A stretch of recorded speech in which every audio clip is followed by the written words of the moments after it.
আচ্ছা এবার সরে আসো, চলে আসো, এবার খুলে দিস।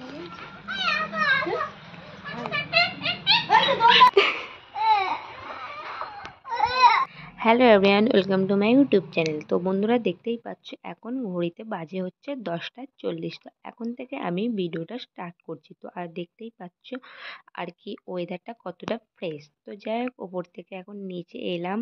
তো নিচে এসে দেখি ছেলে আর কি মাসি দোলনা দিচ্ছে, আর এখানে ছোট মাসি বসে আছে। তো এখন আর কি বর আর কি ডিউটিতে চলে গেলো, তারপর থেকে আজ ভিডিওটা স্টার্ট করছি। তো ও চলে যাবার পর আমি এখনো টিফিনটা আর কি খাইনি, দেখতেই পেলে কতটা বেলা হয়ে গিয়েছে। তো এখন আমি খেয়ে নেবো একটু সিদ্ধ ভাত। তো তারপরে দেখি ছেলেকে আর কি ননদ নিয়ে যাচ্ছে, একবার বাইরে গেলাম, তারপরে এসে ভাতটা খাচ্ছি। তো তার আগে চলো তাহলে তোমাদের আগে কি রান্না হচ্ছে দেখিয়ে দিই। ডিম সিদ্ধ এখানে আছে, ভাত, আর আর হচ্ছে এখানে একটা মাছের ঝোল আছে, যেটা ফুলকপি আর ওলকপি দুটো দিয়ে করা হয়েছে। আর এখানে হয়েছে হিমচের ডালনা। তো তারপরেই দেখো আমি এখন বসে পড়েছি এইখানেই খেতে, আর বাইরে নিয়ে গেলাম না, যেহেতু এখন রোদটা ভীষণ চড়া, ওই রোদে বসে আর কি ভাতটা খাওয়া যাবে না, সেই জন্য উনুনের কাছটা বসেই ভাতটা খেয়ে নিচ্ছি।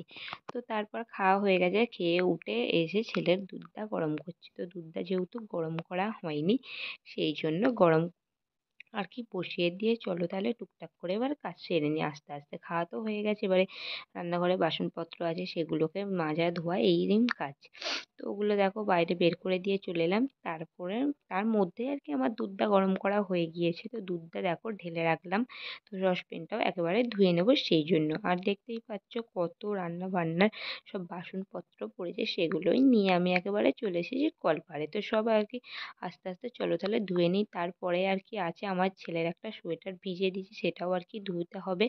সেই জন্য আর কি বলো তো, সকালবেলায় না প্রচুর তাড়াহুড়ো থাকে, যেহেতু আর কি 10টা 10:30টার মধ্যে রান্না থাকে না, আর কি খেয়েছে আমি এখন আর উঠতে পারি না। তো 8:30টার মধ্যে স্নান টান করেই আমাকে ভাতটা যেহেতু বসিয়ে দিতে হয়, মানে 10টা 10:30টার ভেতরে আমাকে রান্না কমপ্লিট করে ওর টিফিন বাক্স আর কি গুছিয়ে দিতে হবে এইটাই। তো তারপরে দেখো ওর সোয়েটারটা বেশ ভালো করে চটকে ধুয়ে নেবার আর কি নিলাম ধুবে। তারপরে আমার ধোয়া কমপ্লিট। তো একেবারেই এবার যাবো হচ্ছে সব বাসনপত্রটা গুছিয়ে ছাদে। তো না সরি, যে আমার আর কি দেখতেই পাচ্ছ কড়াটা, মানে কালি যে রান্নার কড়াটা, সেটা এখনো ধোয়া হয় না।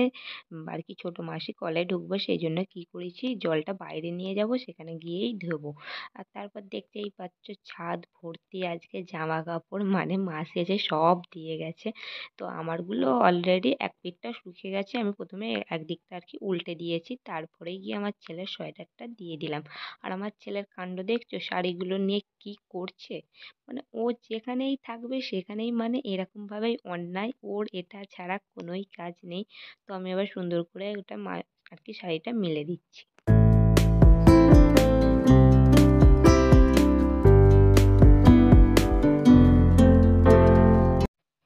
তো তারপরে এই যে দেখো আমি এবারে যাচ্ছি হচ্ছে নিচে। আর আজকে কিন্তু আমার আর কি পুরো অন ক্যামেরায় কথাটা বলছি না, কারণ পাশেই ঢালাই হচ্ছে আর কি একজনদের ঘর ঢালাই। তো সেই মেশিনটা এত জোরে জোরে আর কি আওয়াজ আসে, সেই জন্য আর অন ক্যামেরায় কথা বলতে পারিনি। তো আর তারপরে আমি ওপরে চলে এলাম, এসেই প্রথমে ছেলের একটা পাঞ্জাবি বের করলাম। তো দেখতেই পেলে, তো ওটা তো সরস্বতী পুজোতে ওকে পরাবো সেই জন্যে। আর তারপরে দুটো জামা বের করেছি আর কি, চয়েস করছি কোনটা আমার ছেলেকে, ওর সামনেই বার্থডে, তো বার্থডের দিনে তো একটা নতুন জামা ওকে পরাতেই হবে, সেই জন্য আর কি দেখছিলাম।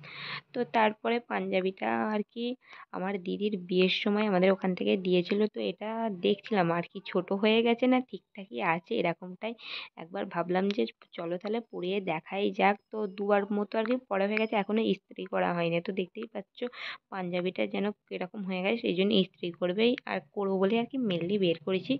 তো তারপরে দেখো আমার ছেলেকে সুন্দর করে পরিয়ে দিলাম। তো দেখতেই পাচ্ছ আমার ছেলেকে কিরকম লাগছে। তো চলো তাহলে তারপরে ইস্ত্রিটা বের করে নিলাম, তো ইস্ত্রিটা করবো বলে।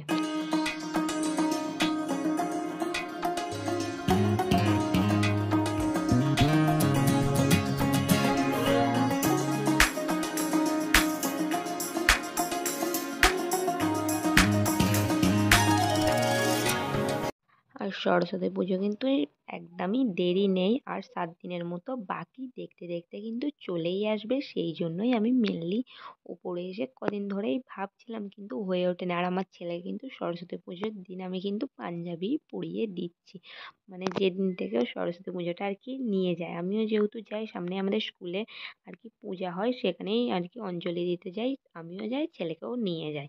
তো তারপরে দেখো ওটা করে, আর যেহেতু সব রান্না বান্না কাজকর্ম সবই শেষ, হাতে সময় আছে, সেই জন্য কি কাজ করে বসে থাকলে কিরকম একটা লাগছে, তো ফোনটাও এখন ঘাঁটতে ইচ্ছা করছে না।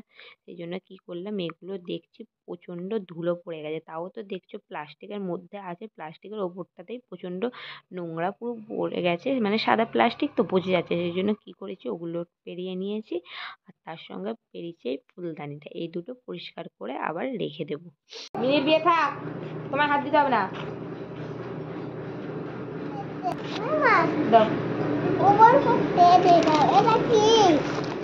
আমার ছেলেকে মানে নিয়ে কাজ করা মানে ভীষণই কষ্টকর, মানে ও আছে আছে কোনো না কোনো কাজ করবে। তো যেটা দেখছো এই যে এটা, তার মধ্যেই ওই মাঝখানে একটা সিঁদুর কৌটো আছে, সেটাকেই দিয়েছে মানে উঠিয়ে, তো সেটাই আমি এখন ঠিক করে আর কি বসিয়ে দিয়েছি।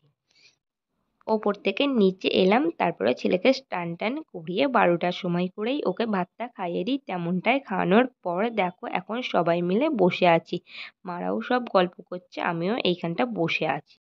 মোটামুটি বেজে গেছে 2:15। এই যে আমার ছেলে এখানে দেখো ঘুমাচ্ছে, ওকে ঘুম পাড়িয়ে নিয়ে উপরে চলে এলাম। আর সকাল থেকে একেবারেই মানে অন ক্যামেরায় মানে কথা বলতে পারিনি, কারণ পাশের একটা ঢালাই হচ্ছিল, মানে তাদের ঘর ঢালাই হচ্ছিল। যাই হোক, তো এতই মেশিনের মানে একদম পাশেই যেহেতু আওয়াজ হচ্ছিল, সেই জন্য আর কথা বলতে পারিনি। তো যাই হোক, চলো তাহলে এখন তো খাওয়া দাওয়া করে পরে চলে এসেছি। প্রথমে জানালাগুলো দেখো আজকে দিয়ে হয়নি, মানে অন্য অন্য দিন দিয়ে সব গুছিয়ে তবেই ছেলেকে নিয়ে আসি, কিন্তু আজকে আর হয়ে ওঠেনি। তো ওকে ঘুম পাড়িয়ে দিয়ে উপরে নিয়ে চলে এলাম, এখন হচ্ছে জানালাগুলো দিয়ে দেবো। আর আজকে না প্রচণ্ড বেশ হাওয়া দিচ্ছে জানো তো, আর চোখে আর কি কালো বললাম, আর একবারেই ঠিক ঘুমটা হয় না। এই দেখো,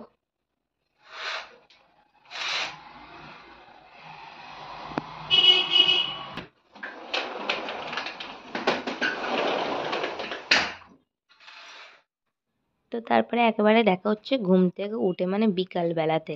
তো আমি আর ছেলে একসঙ্গেই উঠলাম, মানে ও আমার থেকে একটু আগেই উঠে পড়েছে, তো ও একটু কান্নাকাটি করছে, ওকে চুপ করিয়ে দিয়ে তারপরে আমি প্রথমে বিছানাটা দেখো গুছিয়ে নিচ্ছি। তো যেহেতু শীতকাল, মানে শীতটা কিন্তু অনেকটাই কমে গেছে, কিন্তু তবু আমি ব্ল্যাঙ্কেটটা মানে ছাড়ছি না, মানে গায়ে না দিলে আমার ঠিক না কিছু ঘুমটা আসে না, গায়ে ঠিক একটা কিছু দিলে তবেই বেশ ভালো ঘুমটা আসে এইরকমটা। তো তারপরে চুলটা এদিকে দেখো আঁচড়ে নিতে এলাম সুন্দর করে, যেহেতু চুলটা খুলে শুয়েছিলাম মানে জোট পাকিয়ে গেছে, সেই জন্য। তো ছেলেকে দেখো এখন সোয়েটার টুই পরিয়ে দিলাম, ও চলে গেল নিচে। তো তারপরে আমি এদিকে দেখো চাদরটা গায়ে দিয়ে নিচ্ছি। তো সকালটা মানে ঠান্ডা লাগছে, আবার হচ্ছে বিকালটা ঠান্ডা লাগছে, বেলার দিকে কিন্তু রোদ, মানে ওয়েদার চেঞ্জের ব্যাপার, মানে এখনটা কিন্তু সব বাড়িতে কম বেশি ঠান্ডা সর্দি এরকমটাই ব্যাপার, মানে ওয়েদার চেঞ্জের জন্যই আর কি হচ্ছে। আমার ছেলেও তেমন একটু কাশছে, আর নাক দিয়েও কিন্তু জল পড়ছে। তো যাই হোক, তারপরে ছেলেকে খাওয়ানোর পর আমি এখানে বিকালবেলাতে চা বসিয়ে দিয়েছি মাসিদের জন্য, সবাই আর কি আছে খাবে, তো সবার জন্যই করে রাখছি, যেমন আমার বরের জন্য বাপির জন্য করে রাখবো, তো আর কি তারা এলে গরম করেই দেবো, তো মারা আর মাসিরাই এখন খেয়ে নেবে। তো যাই হোক, দুধ চাই করছি। তো দেখো আমার চাটা কিন্তু গল্প করতে করতে হয়েই গেল। তো মাসিরা হচ্ছে আজকে বাড়ি যাবে, তো রেডিও হয়ে গিয়েছে, তো আমি এখন দেখো চাটা করে দিচ্ছি, চাটা খেয়েই মাত্র একটু বসে আর কি চলে যাবে। তো তারপরে দেখো চাটা এদিকে প্লেটে মানে সরি ট্রেতে তুলে নিচ্ছি, গিয়ে দালানে দিয়ে আসবো মায়েদের কাছে। তো তারপরে আমি যেমন বিকালের আমার যে কাজগুলো থাকে, মানে এই যে তৈরির ব্যাপারটা, মানে তরকারিটা আর হচ্ছে আটাটা আমি মেখে রাখি এমনিতে বিকালেই, মানে ছেলেকে খাওয়ানোর পর। তো মানে এটা না অভ্যেসে পরিণত হয়ে গেছে, গুছিয়ে মানে টাইমের মধ্যে কাজ করাটা আমার এইটা টাইম, জানো তো, মানে বিকালেই আর কি রান্নাটার কাজগুলো এগিয়ে রাখাটাই। তো ওই যে বললামই তরকারিটা প্লাস যে কোনো সবজি যেটা রুটির সঙ্গে আর কি খাওয়াবে সেটা করে নিই, আর তার সঙ্গে আটাটা মেখে রাখি। এদিকে তো আমার ছেলে ছোট মাসিকে একদমই ছাড়বে না, খালি বলছে দোল্লা দিতে হবে। তো দেখতেই পাচ্ছ দোলা দিতে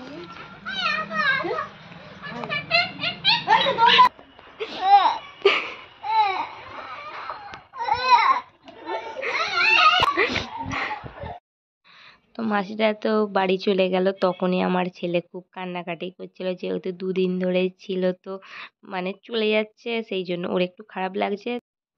তো তারপরে আমি রান্নাঘরে চলে এলাম।